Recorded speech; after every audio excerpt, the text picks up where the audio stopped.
बिस्मिल्लाहिर्रहमानिर्रहीम। अस्सलाम वालेकुम दोस्तों, उर्दू की एक न्यू वीडियो के साथ आज मैं आपके सामने हाजिर हूं। तो दोस्तों, आज की जो वीडियो है, सऊदी अरब हुकूमत ने एक नया अहम ऐलान किया है यहाँ की जो वजारत अमल है उसकी तरफ से कि अब कोई भी माना तब्दील नहीं किया जाएगा।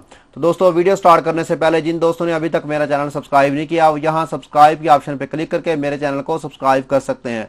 और जो दोस्त फेसबुक यूज करते हैं वो यहाँ फेसबुक के पेज पे क्लिक करके इसको भी लाइक कर सकते हैं, क्योंकि अक्सर वीडियोस मैं फेसबुक के पेज पे भी शेयर करता रहता हूँ।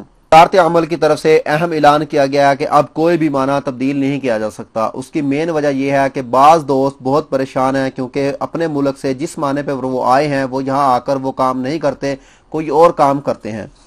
और जो लोग दूसरे ममालिक से यहाँ पे आते हैं लेबर के वीज़े पे और यहाँ काम सीखने के बाद वो कोई और काम करते हैं, अपना माना तब्दील करवा लेते हैं। जैसे भी किसी कंपनी में काम कर रहे हैं, वहाँ की कंपनी उनका माना चेंज करवा देती है और वो काम कर सकते हैं।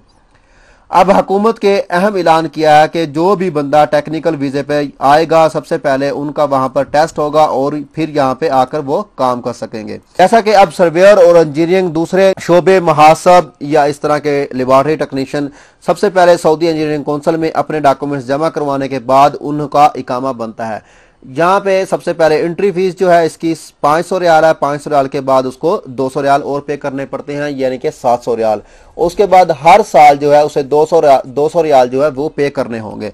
तो कुछ लोग जो हैं इस 700 रियाल और 200 रियाल से बचने के लिए अपना जो माना चेंज करवा रहे हैं कि कोई सर्वेयर है या इंजीनियर है, उनके डॉक्यूमेंट्स ओरिजिनल नहीं है, इस वजह से वो अपना माना चेंज करवा के कंपनी में काम करते हैं, क्योंकि कंपनियों में सब चलता है। ठीक है, इस तरह से वो अपना माना चेंज करवा रहे हैं। तो उन्होंने अब एक अहम ऐलान इसलिए किया है कि अब कोई भी माना तब्दील नहीं हो सकता। जिस प्रोफेशन पे जो बंदा काम कर रहा है अगर उसका वो माना है तो वो काम कर सकता है, अदरवाइज वो काम नहीं कर सकता। तो इसलिए उन्होंने एक इकदाम उठाया है। तो मैं दोस्तों से अपील करूंगा, अगर किसी दोस्त का माना तब्दील नहीं हो रहा, अगर उनके पास डॉक्यूमेंट्स ओरिजिनल नहीं है, तो वो भी मुल्क से ताल्लुक रखते हैं वहां से अपने डॉक्यूमेंट्स मंगवाएं, अटेस्टेड करवा के यहाँ पे अपना इकामा बनवा सकते हैं। अगर कोई और मसला है तो वो वापस जाएं, वापस जाने के बाद उसी ही प्रोफेशन पे जिस वो काम करना चाहते हैं वो वीजा लेके आए और यहाँ पे वो काम करें, क्योंकि अब तो ना तो उनका माना तब्दील होगा और ना ही उनका इकामा रिन्यू होगा। तो दोस्तों, ये थी आज की वीडियो। उम्मीद करता हूँ आपको ये वीडियो पसंद आई होगी। अगर आपको ये वीडियो पसंद आई है तो दोस्तों मेरे चैनल को सब्सक्राइब करना, वीडियो को लाइक एंड शेयर करना मत भूलिएगा। तो मिलते हैं किसी न्यू वीडियो में किसी न्यू इन्फॉर्मेशन के साथ। मुझे दीजिए इजाजत। ओके, अल्लाह हाफिज़।